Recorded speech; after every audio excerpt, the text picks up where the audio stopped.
Ang intense ng mga kaganapan ngayon sa abot kamay na pangarap sapagkat magugulantang si Annalyn sa mga isisiwalat sa kanya ni Justin. Dito nga ay biglang kakausapin ni Justin si Annalyn at pagsasabihan niya nga ito tungkol sa totoong pagkatao niya at ni Zoe.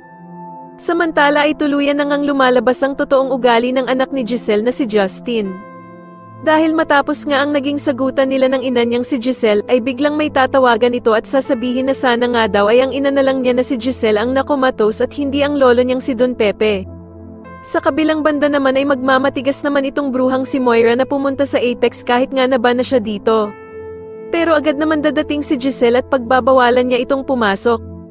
Pero sasabihin naman ni Moira na kaya lang naman daw siya pumunta ng Apex ay para abutan ng pagkain ng anak niyang si Zoe.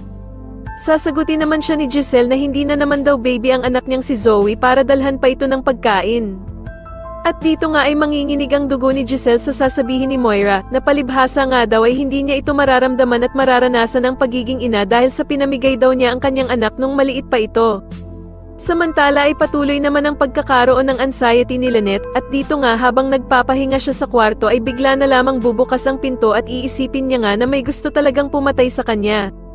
Sa kabilang banda naman ay panghihinaan na talaga ng pag-asa itong si Annalyn dahil sa sitwasyon ng Lolo Pepe niya dahil nang makasalubong niya nga si Doc Lyndon ay bigla na lamang siyang mapapayakap dito habang umiiyak.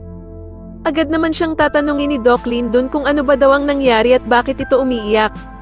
Sa tingin niyo tuluyan na nga kayang namatay si Don Pepe kaya umiiyak si Annalyn at maging kakampi niya nga kaya talaga ang anak ni Giselle na si Justin, mas lalo na nga talagang nagiging exciting ang mga susunod na kaganapan kaya naman ay mas lalo pa nating abangan ang mas lalong gumigandang abot kamay na pangarap. Maraming salamat po sa inyong panonood at sana po ay ma-subscribe niyo ako. Maraming salamat po.